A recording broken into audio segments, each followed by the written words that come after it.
ഉപദേശം ഇല്ലാത്തതുകൊണ്ടല്ല നമ്മളെ ഈ സമുദായത്തിനുള്ള തകരാറ്.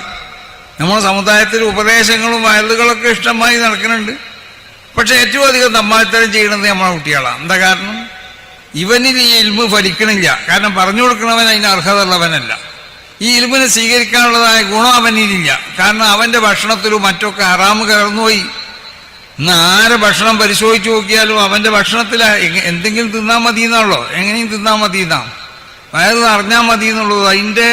അത് ഹലാലാണോ ഹറാമാണോ ഒന്നും പരിശോധിക്കേണ്ട ആവശ്യമില്ല. ഏതെങ്കിലും നിലക്കുള്ള പൈസ നമുക്ക് കയ്യിൽ കിട്ടിയാൽ മതി.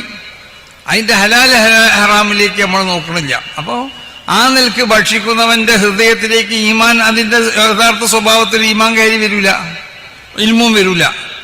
അപ്പൊ അവന് നമ്മൾ പറഞ്ഞു കൊടുത്തിട്ട് കാര്യമില്ല. അത് ഉൾക്കൊള്ളാൻ അവന് കഴിയൂല. നേരെ മറിച്ചോ പറഞ്ഞു കൊടുക്കണം നമ്മളാണെങ്കിലോ നമ്മളും അതിന് പറഞ്ഞു കൊടുക്കാൻ അർഹതയില്ലാത്തവരാണ്. പഴയ കാലത്ത് അങ്ങനെയല്ല. പഴയ കാലത്ത് ഒരു ആലിമിന്റെ വയറ് കേൾക്കാൻ വേണ്ടി ചിരിച്ചു വന്നാലും പോകുമ്പോൾ കരഞ്ഞാണ് നീക്കാനും പോവുക.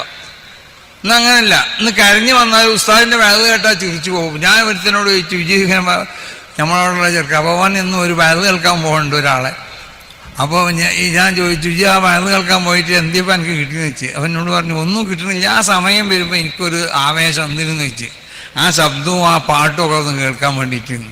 അപ്പോൾ ഒരു ബീഡി വലിച്ചിനോനോ അല്ലെങ്കിൽ സിഗരറ്റ് വലിച്ചിനോനൊക്കെ ഉണ്ടല്ലോ ഒരു ഹാബിറ്റ്, ഓനത് ശീലിപ്പിച്ച സമയം വരുമ്പോൾ അവന് തോന്നും അപ്പം ഒന്ന് വലിച്ചാൽ തിരക്കടില്ല എന്നതുപോലുള്ള ഒരു ആസ്വദിക്കൽ മാത്രമേ ഉള്ളൂ. അല്ലാതെ അത് ഉൾക്കൊണ്ടും കൊണ്ടിട്ട് അമൽ ചെയ്യാനുള്ളതായ ഒരു സന്മനസ്സുണ്ടാവണില്ല. ആ ഒരവസ്ഥയാണ് ഉണ്ടാവുന്നത്. നോക്ക്, കുറേ കുട്ടികളെ മയക്കുമരുന്ന് പിടിക്കപ്പെട്ടു. ഒക്കെ നമ്മളെ മുസ്ലിം പേരുള്ള പെൺകുട്ടികളല്ലേ. ഉപദേശം ഇല്ലാത്തതുകൊണ്ടാണത്? മുസ്ലിം കുടുംബത്തിൽ ജനിക്കാത്തതുകൊണ്ടാണോ? അല്ലെങ്കിൽ പണ്ഡിതന്മാർ വയറ് പറഞ്ഞു കൊടുക്കാത്തതുകൊണ്ടാണോ? അല്ലെങ്കിൽ ഇവിടെ പുസ്തകങ്ങൾ വായിക്കാതില്ലാത്തതുകൊണ്ടാണോ? ഒന്നുമല്ല. പ്രവർത്തനം ഇവിടെ നല്ലോണം നടക്കുന്നുണ്ട്. ദീനീ പ്രവർത്തനം എന്നുള്ള പേരിൽ പലതും നടക്കുന്നുണ്ട്. ഇതൊക്കെ ദീനീ പ്രവർത്തനമായും കൊണ്ട് ഇതിനെ എണ്ണപ്പെടാൻ പറ്റുമല്ലോ എന്നുള്ളതാണ് നമ്മൾ ശ്രദ്ധിക്കേണ്ടത്. അപ്പോൾ ഉപദേശങ്ങളെ കൊണ്ട് കാര്യം കിട്ടണില്ല. ഉപദേശം കൊണ്ട് കാര്യം കിട്ടണമെന്നുണ്ടെങ്കിൽ ഉപദേശിക്കുന്നവനിൽ ഇസ്തിഖാമത്തിന്റെ സ്വഭാവം വേണം. അൽ ഇസ്തിഖാമത്തു ദറജത്തുല്ല യുതീഖഹാ ഇലൽ അകാബിർദ. അത് വലിയവർക്ക് ഉണ്ടാക്കി തീർക്കാൻ കഴിയുന്ന ഒരു സ്വഭാവമാണ്. അള്ളാഹുവിന്റെ മഹാന്മാരാവുന്ന അമ്പിയാക്കന്മാരിൽ കാണപ്പെടുന്ന സ്വഭാവമാണ് ഇസ്തിഖാമത്ത്. കാരണം അവന്റെ ഓരോ അവയവങ്ങളും അള്ളാഹുവിനിക്ക് വൈപ്പെടുന്ന ഒരു അവസ്ഥ ഉണ്ടാവുക. ഒരു തമ്മാടിത്തരം ഒരു കൈ കൊണ്ട് ചെയ്യാൻ ഉദ്ദേശിച്ചാൽ അത് ഹറാമാവട്ടെ, കറാഹത്താവട്ടെ, ഖിലാഫുൽ ഔലാവട്ടെ, എല്ലാം നെഹി ചെയ്യപ്പെട്ടത് തന്നെയാണ്. അത് ചെയ്യാൻ ഉദ്ദേശിച്ചാൽ അവന്റെ കൈ അതിന് വൈപ്പെടാതിരിക്കുക. അവന്റെ കണ്ണുകൊണ്ട് ചെയ്യാൻ ഉദ്ദേശിച്ചാൽ ആ കണ്ണതിക്ക് വൈപ്പെടാതിരിക്കുക. ഈ നിലക്കുള്ള വിശുദ്ധി ഉണ്ടായിത്തീരണം.